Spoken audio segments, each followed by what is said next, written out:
Mesdames, Mesdemoiselles et Messieurs, bonjour ou bonsoir selon l'heure à laquelle vous êtes branchés sur la télévision nationale congolaise RTNC qui vous propose son magazine Dossier de la rédaction. Dossier de la rédaction que nous tournons aujourd'hui de manière exceptionnelle au Kasaï central et notre invité de marque, c'est son Excellence Monsieur le Gouverneur Alex Kandemou Pompa, avec qui nous allons échanger sur certaines réalités de cette entité administrative.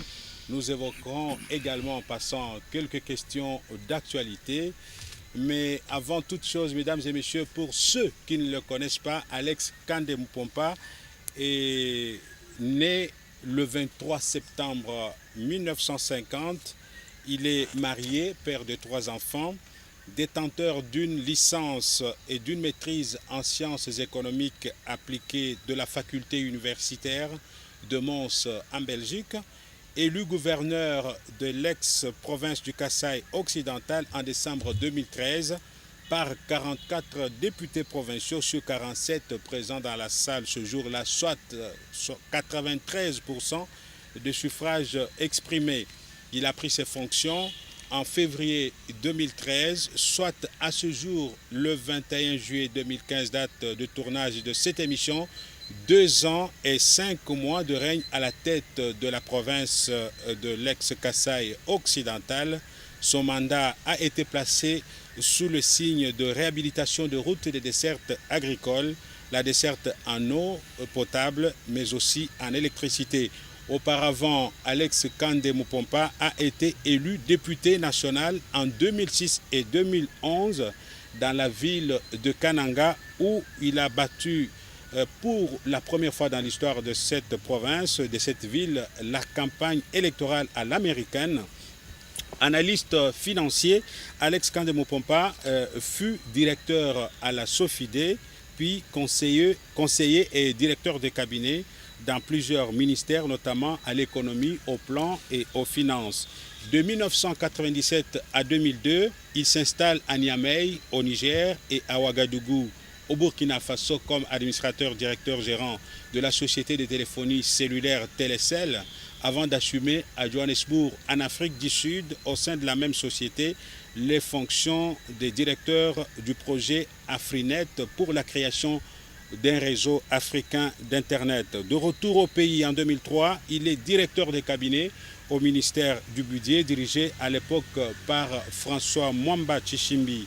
En 2006 et 2011, nous l'avons dit, bis repetita placent, disent les latinistes, il se fait élire comme député national dans la circonscription donc, de Kananga. Il est par-dessus le marché, autorité morale de la Convention des Alliés pour l'action au Congo.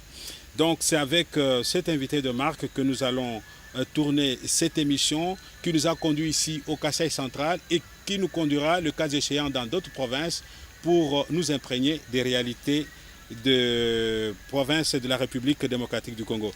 Excellence, Monsieur le Gouverneur, bonsoir. Bonsoir, Monsieur le journaliste. Merci de nous recevoir dans le Kasaï central qui est devenu tel il y a quelques heures seulement, et nous avons vécu en marge de notre séjour l'effectivité de cette nouvelle province.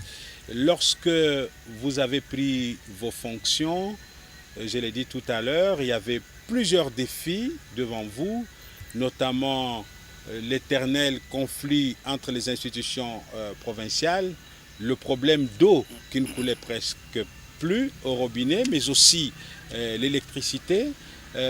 En acceptant de devenir gouverneur de province du Kasaï occidental à l'époque, quel est le défi qui vous a plus fait peur? Je vous remercie d'abord pour l'opportunité que vous me donnez de pouvoir m'exprimer sur ma province. Merci. Je ne sais pas encore laquelle, mais nous allons en parler. Tout à fait. C'est vrai qu'en venant, je suppose que la province à laquelle vous faites allusion lorsque je suis venu ici, c'était la province du Kasaï occidental qui n'existe plus depuis il y a 2 jours, donc depuis samedi. Tout à fait. Depuis samedi, avec la prise d'acte du rapport de la commission de démembrement par l'Assemblée provinciale, nous sommes passés à 2 provinces, la province du Kasaï et la province du Kasaï central. Mais Votre question concerne le Kasaï occidental, pardon, au moment où j'arrivais. C'est vrai que lorsque je suis arrivé, il y avait beaucoup de problèmes. Des problèmes structurels qui sont toujours là, hein, parce qu'on ne les balaye pas en un tour de main. Je n'ai que 2 ans et 5 mois, vous venez de le dire. Donc la plupart des problèmes concernaient l'eau, il n'y a pas d'eau, il n'y a pas d'électricité, il n'y a pas de route.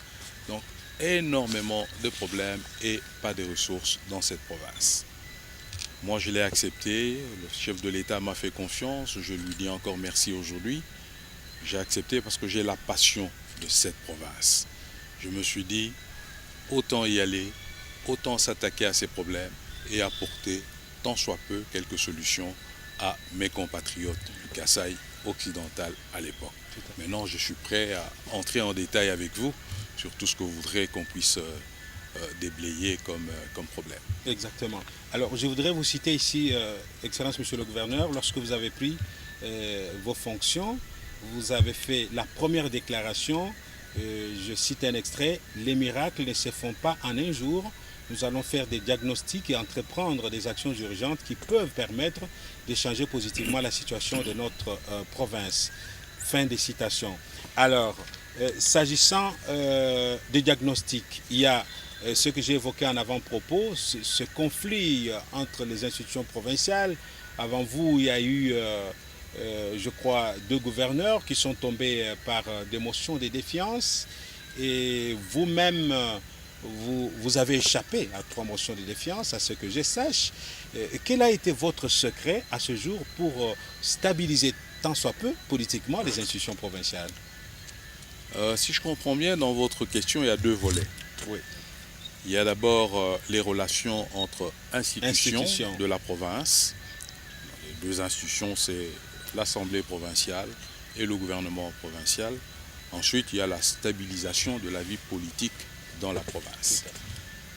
En ce qui concerne les relations entre les institutions, moi personnellement, je reste convaincu que lorsque chacune des institutions travaille dans le respect des textes légaux et travaille dans le respect de l'autre institution, les choses se passent très bien. C'est vrai qu'à un moment donné, il y a eu des couacs, mais c'est des malentendus que nous avons très vite dissipés entre nous et les relations sont poursuivies dans des très bonnes conditions, en étroite collaboration entre les institutions. Maintenant, pour revenir à l'autre volet concernant la stabilisation de la vie politique en province, moi, en arrivant dans cette province, j'ai demandé à mes frères, j'ai demandé à toutes mes sœurs, mettons-nous ensemble. Oublions cette division, opposition, majorité. Parce que c'est ça qui a empoisonné la vie politique au Kasaï occidental. Mes concitoyens m'ont suivi. Je leur ai dit, entrons dans un seul parti que nous allons appeler le Parti pour le développement de la province du Kasaï occidental. Ils ont accepté. Et aujourd'hui, nous avons travaillé dans le calme absolu dans cette province. Vous n'entendrez plus des sons discordants, de opposition, majorité. Non, nous sommes là, la main dans la main, vraiment soudés, avec une seule vision, un seul objectif, qui est celui de pouvoir développer cette province, parce que nous sommes vraiment en retard. Exact. En d'autres termes, vous voulez dire que le problème, il y en a eu, mais vous avez su les surmonter avec tout à fait. Les autres institutions. Tout à fait. Alors, le Kasaï occidental, quand on en parle, ou l'ex-Kasaï occidental, c'est effectivement, c'est entre autres, je voulais dire, les conflits coutumiers, les conflits fonciers, ça a toujours été un problème réel ici. Qu'est-ce que vous avez fait pour y remédier sous votre règne? Je dois vous avouer que les conflits demeurent. Nous avons des conflits de toutes sortes. Les conflits de pouvoir coutumier, les conflits champêtres, les conflits des limites de territoire ou des limites de secteur, il y en a tout plein tous les jours.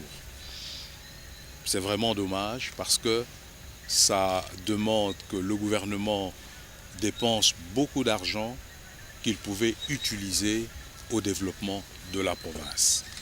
Donc ce que nous avons fait, c'est de créer la commission d'arbitrage des conflits de pouvoir coutumier. Et Et cette commission a travaillé pendant 2 sessions, pas totalement à notre satisfaction, peut-être faute de moyens, faute de temps, etc.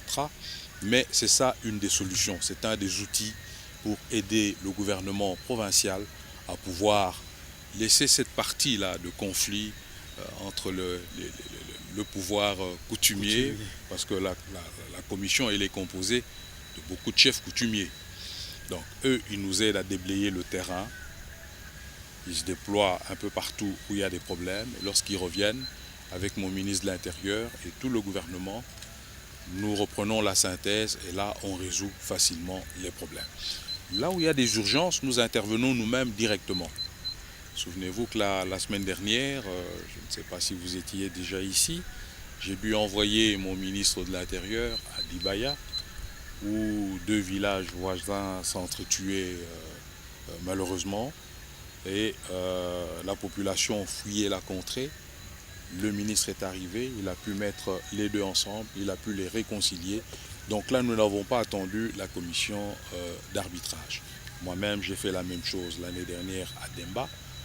Mais l'outil le mieux performant qui pourrait vraiment nous aider, c'est cette commission. Nous allons la remettre vraiment en selle de façon à ce qu'elle puisse jouer vraiment son rôle, de façon à aider le gouvernement dans ce domaine-là. Tout à fait. Au cœur de votre mandat, vous avez, je l'ai dit tantôt, placé aussi, entre autres défis, la question d'eau et d'électricité. Je commence par l'électricité. Ouais. Alors, les gens avaient cru que Alex Kandé, jadis opposant, une fois à la tête de la province, il donnerait de l'électricité en un jour, en 2. Même si vous avez dit dans votre déclaration initiale que les miracles ne se font pas en un jour. Mais à ce jour, où est-ce que l'on en est? Où est-ce que vous en êtes avec l'électrification de la province du Kasaï central, ex-Kasaï occidental? Est-ce qu'avez-vous entrepris quelque chose? C'est vrai, il ne faut pas être ni opposant, ni au pouvoir pour pouvoir donner de l'électricité. Il faut plutôt avoir la passion de cette province. Il faut l'aimer, il faut aimer son développement. Donc, lorsque j'arrive à la tête de la province, c'est vrai, des problèmes d'électricité, c'est parmi les chansons que j'ai entendues. Maï, Zembou, ça veut dire il nous faut de l'eau, il nous faut de l'électricité. Vous savez que cette province n'a pas de courant depuis, je dirais, 50 ans. Depuis 50 ans, il n'y a pratiquement pas de courant dans cette province. Alors là, je commencerai par un des grands projets initiés par son Excellence, Monsieur le Président de la République. C'est le projet de Katende que nous appelons Katende 2. C'est un projet qui va pouvoir nous donner 64 mégawatts qui seront répartis bien entendu entre 2 provinces. À l'époque, c'était le Kasaï oriental et le Kasaï occidental. Aujourd'hui, on verra bien vers quelle province, après le démembrement, ça pourra aller. Mais ce que je sais, c'est qu'ici, nous garderons 32 mégawatts. Je dois, en passant, remercier une fois de plus son Excellence, Monsieur le Président de la République, parce qu'il s'est vraiment impliqué dans ce projet. Et moi, j'ai des instructions permanentes de sa part d'aller suivre et d'être sûr que tout marche bien, de lui faire rapport et de trouver des solutions, parfois locales, quand il le faut. Et à ce jour, est-ce que ça marche avec ce projet? Certains opposants de votre province ont fait des déclarations dans les médias à Kinshasa que Katende, c'est un mensonge d'État. Non, je dois vous rassurer que Katende, c'est un vrai projet qui marche très bien. Il marche très bien non seulement sur le plan physique, parce qu'il y a peut-être 1 mois et demi ou 2 mois, j'étais là-bas. J'ai lancé au nom du président de la République le bétonnage du canal d'Amené. Vous savez que ça, c'est la 2e grande phase de construction d'un barrage. Donc, c'est une façon de vous dire que ça marche très très bien. Donc, sur le plan physique, le bétonnage, je crois qu'il va prendre 1 an. Ensuite, ils vont placer des machines qui sont en train d'arriver. Du côté financier, le schéma de financement a été bouclé. Donc, tout le financement est là. La dernière tranche qui restait, elle a été signée, le contrat a été signé par notre ministre des Finances à Abidjan lors de la dernière session de la BAD. Donc c'est un projet auquel il faut croire, il marche très bien Le seul problème, c'est que la SNCC a des difficultés, éprouve d'énormes difficultés d'acheminement des équipements à cause de la vétusté du rail ou des problèmes de locomotive. Mais la direction générale nous a toujours donné un coup de pouce. Je lui ai encore téléphoné la semaine dernière parce qu'il manque du ciment. Le ciment est là, il est à Ilebo, oui, mais il faut l'acheminer jusqu'à Tchingoulou. La direction générale de la SNCC a toujours été compréhensive. Elle a accepté que la société Angélique qui construit le barrage puisse mettre du carburant dans des locomotives au départ de Kananga, de façon à pouvoir tracter les 12 ou 13 wagons de ciment qui sont disponibles à Ilebo. Donc tout va bien. Tout va bien, vraiment, c'est un cadeau que le chef de l'État aura fait à ce peuple, donc au peuple des deux Kasaï. Comme vous savez, sans énergie, il n'y a pas de développement. Donc il va nous permettre de sortir du néant, d'attirer des investisseurs et d'avoir aussi une vie normale comme partout ailleurs. Tout à fait. Voilà. Mais en attendant, les médias locaux, tout comme ceux de Kinshasa, ont fait un large écho de l'achat sous votre impulsion de 4000 panneaux solaires ou de la construction d'un réseau solaire pour électrifier la ville avec environ 3 mégawatts. Où est-ce que l'on en est? La population s'inquiète et ne voit aucun panneau sur les poteaux électriques. Qu'est-ce qui se passe, monsieur le gouverneur? Encore une fois, un mensonge d'État? Non, mais pas du tout, pas du tout. Tout va très bien de ce côté-là également. Là aussi, pour monter ce projet, j'ai été voir le président de la République. Je lui ai dit, Excellence, en attendant qu'Atendé, accepter qu'à Kananga, on ait un peu de lumière, on ait un peu d'eau au robinet. Il était très content. Il a dit non, il faut y aller. Donc je le fais avec son feu vert. Qu'est-ce que j'ai fait? Nous avons pu approcher une société sud-africaine, la société Megatron, qui a accepté de cofinancer le projet. Au moment où nous parlons, les 4000 panneaux ont déjà été montés. Je dois vous dire que c'est la deuxième centrale solaire en Afrique centrale après le Rwanda. Les 4000 panneaux sont déjà montés. Ici dans la ville de Kananga? Dans la ville de Kananga. Quand vous aurez un peu de temps, allez à la résidence officielle du gouverneur de province, vers l'arrière, il y a un grand terrain qui abrite déjà les 4000 panneaux. Déjà installés? Déjà installés. Donc nous sommes en avance. Les Sud-Africains nous ont dit, nous avons besoin de 3 mois pour pouvoir terminer ce projet. Au bout d'un mois, ils avaient déjà fait le travail de 2 mois. Donc là, ils sont partis en vacances pour 2 semaines. Dès qu'ils reviennent, ils vont reprendre. Et je pense que d'ici le délai promis, nous aurons du courant à Kananga 24 heures sur 24. Je dois vous dire que c'est un projet hybride. Donc c'est un projet qui sera couplé. Il n'y a pas que du solaire, il y a également du thermique et puis il y a de l'hydro.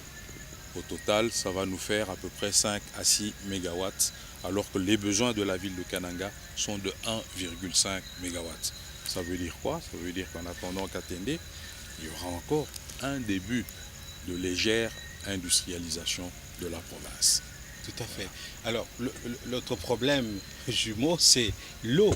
Là, effectivement, la régie des eaux est incapable de desservir la population de la ville.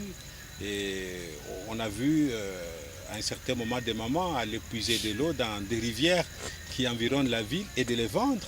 Et de vous maudire même parce que vous pensiez commander une pompe électrique en Allemagne pour renforcer la régie des eaux. Comment vous arrivez à gérer et à relever ce défi, monsieur le gouverneur? Je voudrais ouvrir une parenthèse pour vous dire que lorsque je suis arrivé à la tête de cette province, il n'y avait ni eau ni électricité.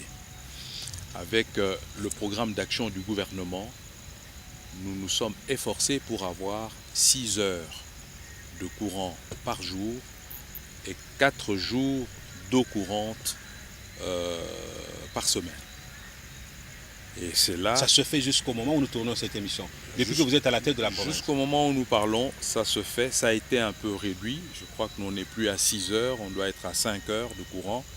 à cause des problèmes d'approvisionnement en carburant. Exact. Mais ça tient et ça ne nous dérange pas parce que nous sommes en train de trouver la solution définitive. Tout à fait. C'est en ce moment-là que les mamans viendront me voir en me disant « Mais oui, mais vous nous avez tués, vous avez complètement anéanti notre boulot, donc là, il faut nous donner une compensation. » Ça m'a fait rire, mais je les ai Parce qu'elles vendaient de l'eau. Elles vendaient de L'eau des rivières. Tout à fait. Encore. Mais ce phénomène, il est toujours là. Il est toujours là, malheureusement, parce que pour que la Régie des eaux puisse nous fournir de l'eau courante, il faut qu'elle-même soit approvisionnée en énergie électrique. Exact. Autrement dit, lorsque nous aurons trouvé la solution en énergie électrique, nous aurons également trouvé la solution pour l'approvisionnement de l'eau potable à nos populations. Donc, je ne perds pas espoir. Nous nous sommes dit que nous allions dédier tout un mégawatt à la Régie des eaux de façon à lui permettre de pouvoir travailler aussi et nous approvisionner en eau potable. Elle a un problème de pompe. Nous sommes en train de trouver une solution parce que l'État paye aussi la douane. Et là, nous avons initié un projet pour l'obtention des avantages du Code des investissements devant nous permettre de pouvoir sortir ces pompes de la douane sans problème et la Régie des eaux pourra poursuivre son programme d'installation de nouveaux équipements. Tout à fait. Alors, un autre défi au cœur de votre mandat, Monsieur le Gouverneur, c'est la réhabilitation des routes de dessert agricole. De plus en plus, on parle de la route de Kalambambouji qui relie la ville, la province du Kasaï central pour le moment, à la province de Lunda Norte en Angola. Où est-ce que l'on en est, Monsieur le Gouverneur, à ce jour? Donc il y a deux problèmes différents que vous soulevez. Il y a le problème des routes de dessert agricole. Nous sommes sur un projet avec la BAD qui va vraiment nous aider à réhabiliter beaucoup de tronçons de routes de dessert agricole. Mais entre-temps, nous avons fait avec les moyens de bord, avec l'Office des routes, nous avons pu réhabiliter quelques kilomètres et pouvoir les entretenir régulièrement. Mais en ce qui concerne le projet Kalambambouji, ça c'est un projet qui sert à désenclaver cette province. Maintenant, cette province, c'est laquelle? Ça peut être, à l'époque, c'était le Kasaï occidental, ça peut aussi être le Kasaï central, mais la route de Kalambambouji concerne uniquement le Kasaï central. Pourquoi, Donc, Monsieur le Gouverneur? Pourquoi? Une précision. Pourquoi cette route ne concerne que le Kasaï central? Parce qu'elle est située dans le Kasaï central. De bout en bout dans le Kasaï central. Exact. Alors qu'à l'époque, nous avons commencé notre programme de désenclavement de la province avec l'ouverture de deux frontières, donc l'ouverture officielle de deux frontières avec l'Angola au niveau du territoire de Chikapa. On a ouvert deux frontières, la frontière de Chisengue et la frontière de Kamako. Exact. Malheureusement, il n'y a pas encore de route entre Kamako et Chikapa, il n'y a pas de route entre Chisengue et Chikapa. C'est dans notre budget, le budget de la province, la défunte province du Kasaï occidental. Mais bon, ça, le futur gouverneur de la province du Kasaï, il n'a qu'à réveiller ses projets, ça va permettre également de désenclaver totalement cette province-là. En ce qui concerne la province du Kasaï central, il y a cette route d'environ 240 km de Kananga jusqu'à la frontière avec l'Angola, donc jusqu'à la rivière Kasaï. Nous avons contacté la société Crexet, qui est connue à Kinshasa. C'est la société qui a construit le boulevard Lumumba. C'est une société très bien connue. Une société chinoise. Une société chinoise, tout à fait. Et elle a accepté de travailler avec nous en BOT. C'est-à-dire que la province ne sortait pas un seul dollar, un seul franc. Crexet acceptait de tout construire et de récupérer plus tard à travers les péages. La route, au moment où je vous parle, elle a été construite jusqu'à la rivière Lueta, c'est-à-dire sur une distance de 200 km au départ de Kananga. Arrivé à la rivière Lueta, on s'est arrêté, ça va faire, je crois, 4 à 5 mois, tout simplement parce que il fallait jeter un pont sur cette rivière, et même plus loin, la rivière Kasaï qui nous sépare de l'Angola, il fallait également jeter un pont.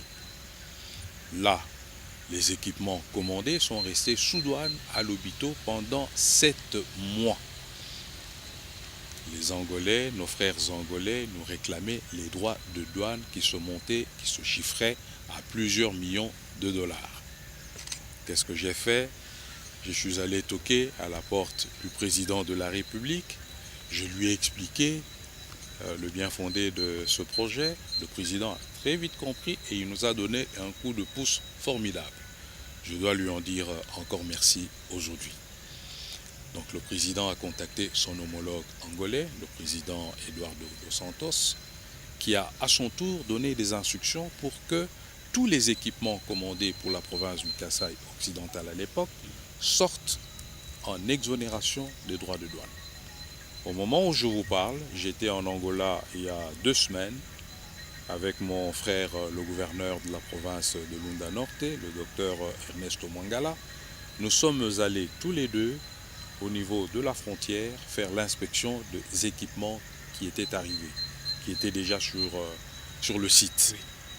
Eh bien, je pense que juste après nous, les travaux ont dû commencer. Donc les travaux de construction du pont, oui, ou de traversée des équipements, parce que Krekset a dû acheter d'autres équipements pour reprendre le même travail de construction de la route au départ de la frontière vers maintenant la rivière Lueta. Donc depuis 1 semaine, ces travaux ont repris et je peux vous dire que d'ici 3 mois, c'est ce que le directeur général de Krekset nous a promis, d'ici 3 mois, il aura terminé et le tronçon de la route qui restait, c'est-à-dire le 30 à 40 km, et la construction des 2 ponts. Donc d'ici 3 mois, la province du Kasaï central sera reliée à la province de Lunda Norte avec une très bonne route. Vous pourrez y aller même avec un véhicule qui n'est pas 4x4 et ne faire que 3 heures ou 4 heures. Vous êtes à Dundo, qui est la capitale de la province sœur de Lunda Norte. Alors, monsieur le gouverneur, pour l'intérêt des téléspectateurs qui nous suivent, pour vous, quel peut être l'intérêt socio-économique d'une telle route qui paraît visiblement votre propre initiative? Oui, mais attention, cette route, elle ne va pas servir qu'à la province du Kasaï central. Cette route, de mon point de vue, va désenclaver l'ancien Kasaï oriental, aujourd'hui qui est découpé en 3. Je crois qu'il y a le Sankuru, le Kasaï oriental et l'Omami. Oui. Cette route pourra désenclaver. Comment ça pouvez nous expliquer comment ça va désenclaver le Kasaï, l'ex-Kasaï oriental? Parce que c'est la seule voie. À des milliers de kilomètres. C'est la seule voie vers la mer. C'est pour les opérateurs économiques du Kasaï, de l'ex-Kasaï oriental, qui aimeraient bien aller en Angola s'approvisionner. Non, qui aimeraient bien importer ou exporter. Exact. C'est pas seulement aller faire du tourisme, oui, c'est surtout des affaires. Exact. Pour importer et exporter, ils pourront emprunter cette voie vers la mer, Kananga, qui est la plus courte. Au lieu d'aller par Kinshasa. Au lieu d'aller par Kinshasa ou même de passer par Lubumbashi. Moi, j'ai eu une triste expérience avec le train. J'ai dû attendre 7 mois pour que les wagons qui contenaient les équipements pour la construction de la centrale solaire arrivent à Kananga. Alors qu'avec la voie de Lobito, en 5 jours, je dis bien 5 jours, vous avez vos marchandises à Kananga. Donc, l'intérêt socio-économique de cette route n'est pas à démontrer. Il est évident. Mais il ne faut pas oublier aussi le volet finances publiques. Nous aurons une frontière, je ne rêve pas, je vous dis la vérité, comme celle de Kasumbalesa. Ça veut dire quoi? Ça veut dire que l'État pourra renflouer ses caisses. Au travers des péages? Non, pas au travers des péages seulement, au travers des droits des douanes. Les droits de douane. Parce qu'avec toutes les importations qui vont se faire par cette voie-là, l'État, donc la DGDA, pourra, déjà dans notre projet, nous prévoyons de mettre en place toutes les installations, donc toutes les maisons qui pourront abriter ces services qui œuvrent à la frontière. Donc la DGDA pourra maximiser ces recettes, ce qui sera bon pour la province en termes de rétrocession. Sa rétrocession va augmenter comme celle du Katanga et nous serons une province qui aura des moyens pour pouvoir se développer. Voilà l'intérêt socio-économique. Exact. Mais par rapport à votre propre population, du point de vue social, qu'est-ce que la population tirerait d'une telle route? Mais la population, elle est déjà contente aujourd'hui. La population, on me dit que le sucre a déjà chuté de prix. La farine venant d'Angola, la farine de froment, la boisson et à la bière qui vient de là, on me dit que les prix sont déjà de loin inférieurs, alors qu'ils payent les droits de douane. Parce que je dois vous dire que moi, tous les mois, je tiens à ce que j'appelle une réunion de conjoncture avec les régies financières. Je dois vous dire que les recettes de ce côté-là se mobilisent très très bien. Elles augmentent faramineusement. Tout à fait. Pour terminer ce volet infrastructure, Monsieur le gouverneur, vous avez inauguré il y a quelques jours également un pont qui va relier la ville de Kananga, chef-lieu de la province du Kasaï central, à la ville de Mbujimaï.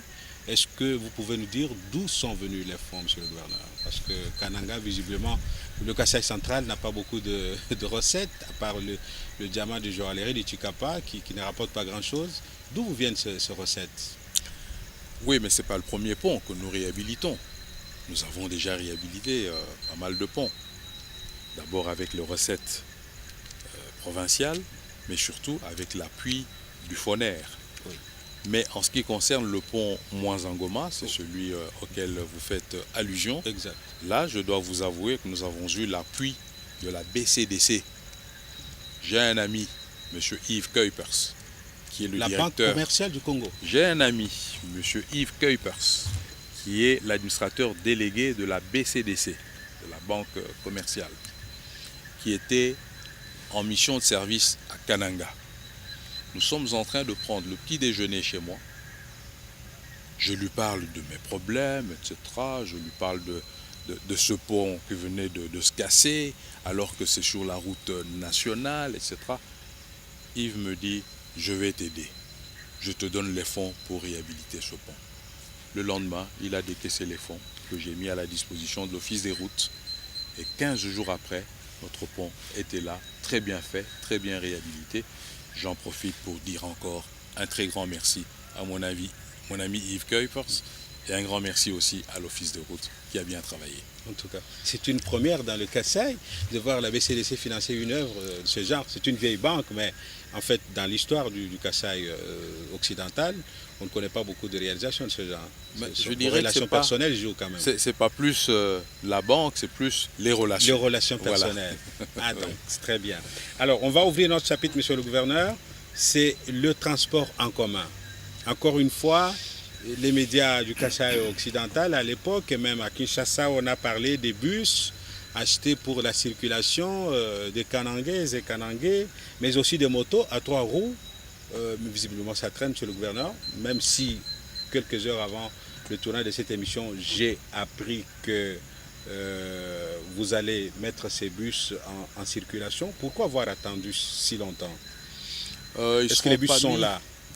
C'est vrai, vous avez raison, les bus sont arrivés depuis un bon bout de temps, mais les bus, c'est pas comme une moto, hein.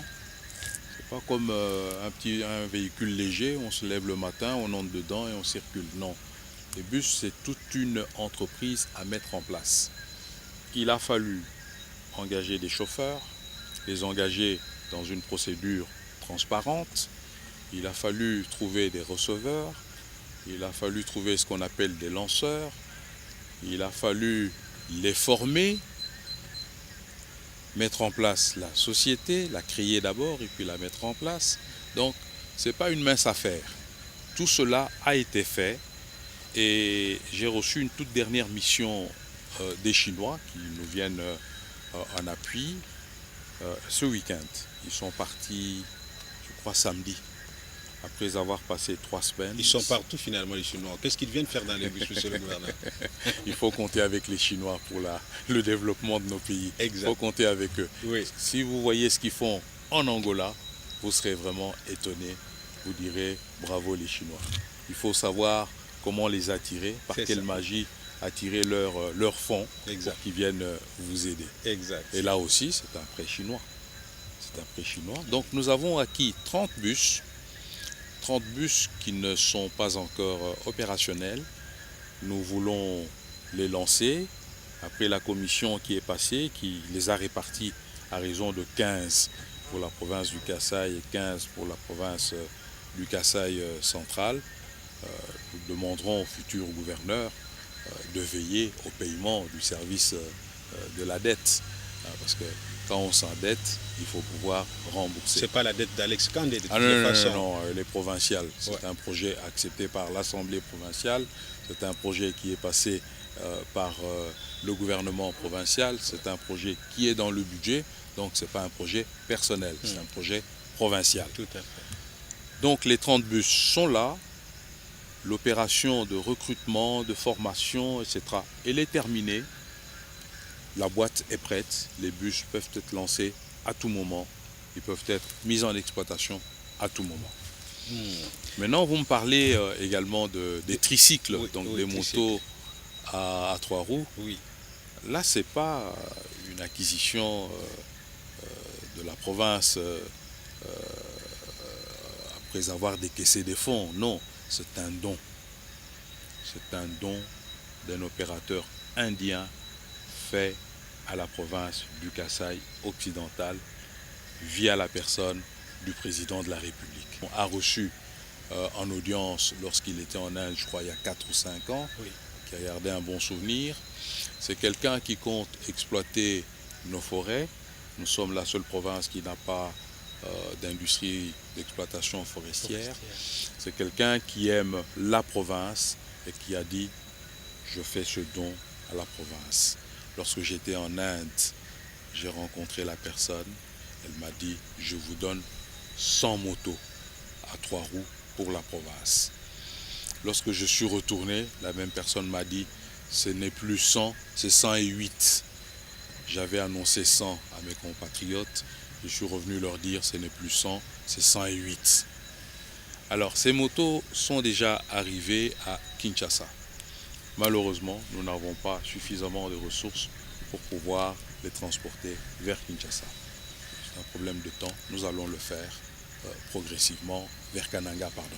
Nous allons le faire progressivement. Mais elles sont là. Monsieur le gouverneur, en tant que politique, qu'est-ce que vous lisez dans l'intention du président de la République qui reçoit un don d'un opérateur indien sur les 11 provinces de l'époque? Il ne les donne qu'à la province du Kasaï occidental. Non. Le président de la République a reçu un Indien avec qui le gouverneur de la province, de l'ex-province du Kasaï occidental a eu des entretiens sur cette province. Ah, très bien. Merci de la C'est comme ça que celui-là donnera ce don uniquement à la province du Kasaï occidental. Très bien, merci pour la précision. Alors, parce que vous avez parlé de la province du Kasaï occidental, qui appartient désormais à l'histoire, depuis le 18 juillet dernier, j'étais déjà dans la ville de Kananga, l'éclatement est devenu effectif. Monsieur le gouverneur, est-ce que vous avez un sentiment de joie ou de frustration? Non, un sentiment de joie. C'est une disposition constitutionnelle qui est dans notre constitution de 2006. Nous avions 3 ans pour pouvoir la mettre en application. Nous étions en retard. Maintenant, avec la forte détermination du président de la République, nous y arrivons. On ne peut que le féliciter et être content qu'in fine, nous avons les provinces attendues depuis longtemps. Moi, j'ai sillonné les 2 villes, la ville de Kananga et la ville de Chikapa, en relayant le message du chef de l'État concernant les concertations nationales. Les gens m'ont dit, le découpage, il ne faut pas s'arrêter, dites au chef de l'État qu'il faut absolument y aller, il faut finaliser le processus. J'ai rendu fidèlement cela lorsque tous les gouverneurs ont fait le rapport au président de la République. Aujourd'hui que ces choses sont faites, nous ne pouvons tous que nous en réjouir. C'est une très bonne chose. Tout à fait. Ouais. Alors, monsieur le gouverneur, il n'y a pas eu beaucoup de pédagogie en ce qui concerne l'appréhension de cette problématique du découpage territorial. Mais à ce jour, quel est votre statut pour réduire un peu les limites de la sous-information dans l'opinion, ici tout comme dans d'autres provinces, après ce démembrement devenu effectif? Quel est votre statut? Vous êtes gouverneur du Kasaï occidental, gouverneur sortant, ou c'est comment? Est-ce que vous avez le contrôle à ce jour? Nous sommes le 21 juillet. Vous avez le contrôle sur la province du Kasaï en attendant l'élection du nouveau gouverneur? Nous avons appliqué toutes les dispositions légales dans l'ex-province du Kasaï occidental. Qu'est-ce que je veux dire par là? Lorsque l'Assemblée provinciale a pris acte du rapport de la commission de démembrement, la province du Kasaï occidental mourait automatiquement et naissaient les deux provinces, les deux nouvelles provinces, celle du Kasaï et celle du Kasaï central. Au niveau des institutions, le bureau de l'Assemblée provinciale n'existait plus à partir de ce moment-là. Je crois que tous sont dans les rangs, ils sont tous députés aujourd'hui, il n'y a plus de président, il n'y a plus de vice-président, il n'y a pas de bureau. On attend la formation de la nouvelle Assemblée provinciale dans chacune des deux nouvelles provinces. Mais en ce qui concerne le gouverneur de province et son gouvernement, ils sont tout simplement réputés démissionnaires. Donc moi, mon statut aujourd'hui, c'est que j'expédie les affaires courantes. Je suis gouverneur de province. Je suis toujours gouverneur de province. J'expédie les affaires courantes jusqu'à l'élection du nouveau gouverneur et du Kasaï central et du Kasaï. Je devrais faire la remise-reprise avec les deux. Donc je suis gouverneur expédiant les affaires courantes. Alors, monsieur le gouverneur, êtes-vous candidat à votre propre succession Oh là là. demain ou après-demain? Oh là là. On a toujours des ambitions, mais pour le moment, j'ai peut-être encore 2-3 jours de réflexion. Si vous me posez cette question dans 4-5 jours, je serai en mesure de vous répondre de manière tout à fait claire. D'accord. Alors, en attendant, 3, 4, 5 jours, il faut que je revienne sur la question, si je suis encore dans le Kasaï central. Alex Kandé, hier, opposant farouche, qui aurait, d'après certains témoignages recueillis sur place, même fait peur à ses adversaires d'alors. Aujourd'hui, gouverneur de province, est-ce que vous regrettez de vous être rapproché du pouvoir en place, du régime, parce que vous étiez opposant? Vous l'êtes encore, je ne sais pas, c'est à vous de nous éclairer. La population du Kasaï occidental a réclamé Alex Kandé comme gouverneur. Le chef de l'État l'a entendu. Le chef de l'État a bien voulu accepter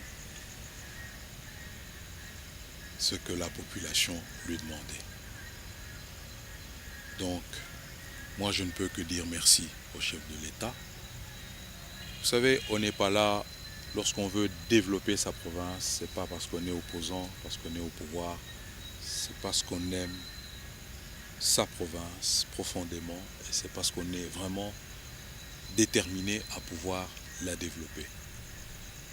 Donc, comme je vous ai dit dès le départ, au Kasaï, hier Kasaï occidental, aujourd'hui Kasaï tout court, mais je peux parler du Kasaï central, parce que moi je resterai dans le Kasaï central.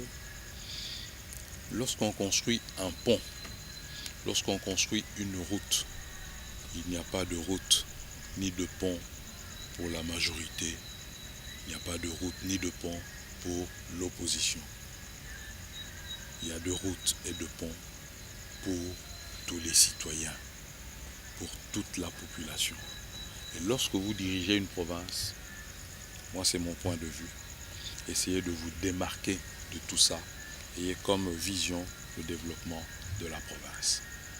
Donc je suis content que le chef de l'État m'ait fait confiance, je lui en suis tout à fait gré. Je ne veux pas revenir en arrière, je regarde devant, je suis là, je vais servir, j'aimerais bien servir ma province, le Kasaï central. Alors, mais alors comme gouverneur, Est-ce que ça vous ferait mal demain que tous ces bons projets, encouragés d'ailleurs, vous l'avez dit par le chef de l'État, la route Kananga-Lunda Norte en Angola, Tout à fait. cette station solaire Tout à fait. que nous voyons à la résidence officielle, la deuxième en Afrique centrale après le Rwanda, vous l'avez dit, est-ce que ça vous ferait mal demain que ce ne soit pas vous qui continuez ces projets jusqu'à terme parce que la population en a besoin? Et bien d'autres, que je ne vais pas citer, transport en commun, la pompe hydroélectrique pour la régie des eaux, et j'en passe le meilleur, monsieur le gouverneur. Je vois que vous revenez à votre question précédente de savoir si j'ai des ambitions. Mais pour vous répondre, je pense que l'idéal serait qu'on achève ces projets. On les a initiés, on serait fiers de les achever, de les terminer pour le bonheur de la population. Donc c'est ça l'idéal. Tout à fait. Maintenant, nous sommes en politique. On en reparlera. La politique est dynamique. Alors, on va devoir terminer notre émission. Je rappelle aux téléspectateurs que nous tournons cette émission. Dossier de la rédaction, c'était un magazine de la sous-direction des enquêtes et magazines de la RTNC avec la bénédiction de ma hiérarchie nationale. J'ai fait le déplacement de Kananga, chef-lieu de l'actuelle province du Kasaï central, pour rencontrer monsieur le gouverneur de cette province, Alex Kandemopompa. L'occasion pourra peut-être nous aider également de faire le déplacement d'autres provinces, Mbujimaï, Nord Kivu et d'autres provinces pour échanger sur des réalités de cette province. Donc nous arrivons pratiquement à la fin de cette émission. Nous avons fait le tour des questions liées au social de la population de l'ex-Kasaï occidental, devenu aujourd'hui Kasaï central et Kasaï. Excellence, monsieur le gouverneur, pour nous séparer d'avec nos téléspectateurs, si une question avait échappé au présentateur en face de vous et qui vous était demandé de vous la poser et d'y répondre, ça serait laquelle? Ah, si vous m'aviez demandé aussi, est-ce qu'il vous arrive de trouver un peu de temps pour aérer l'esprit avec un peu de sport ou spirituellement? C'eût été une bonne chose. Allez-y alors. Non? Vous faites un peu de sport aussi. Quel est le sport que vous aimez? La marche. Ah, très bien. La marche, mais pas en plein air, hélas. Oui. Je fais ma marche sur mon tapis. Dans ma résidence officielle, il y a une grande salle bien aérée. Oui. C'est là que je fais ma marche. Si, si. Le médecin m'a recommandé 45 minutes par jour, mais c'est difficile de les trouver. Quand je les trouve, je cours vite faire ma marche. On dit aussi de vous que vous communiquez peu alors que vous posez beaucoup d'actions. Non, mais je crois que faites des projets, c'est eux qui vont parler en lieu et place de votre bouche. C'est ça ma devise. Ça ma devise. Spirituellement aussi. Donc, il m'arrive d'aller dire merci à Dieu pour toutes les grâces qu'il rend à cette province. Je suis chrétien catholique. Tous les dimanches, je vais remercier Dieu. Merci. Voilà. Merci. C'est par Merci beaucoup. cette pensée tournée au Seigneur que nous allons devoir terminer cette émission. Mesdames et messieurs, merci d'avoir été des millions à nous suivre sur la radio-télévision nationale congolaise, non seulement au Kasaï central, mais sur l'ensemble du territoire national congolais, mais aussi à travers le monde par la magie du satellite, parce que la RTNC est captée partout. Merci surtout, je voulais dire, fière chandelle à son Excellence, Monsieur le Gouverneur de la province du Kasaï occidental, à ce jour éclaté en deux provinces, centrale et Kasaï, de nous avoir reçus en ces lieux pour tourner cette émission à des milliers de kilomètres de Kinshasa. À vous tous qui nous avez suivis, encore une fois merci et conservez jalousement le canal de la télévision nationale congolaise. D'ici là, portez-vous très bien. Au revoir. Merci.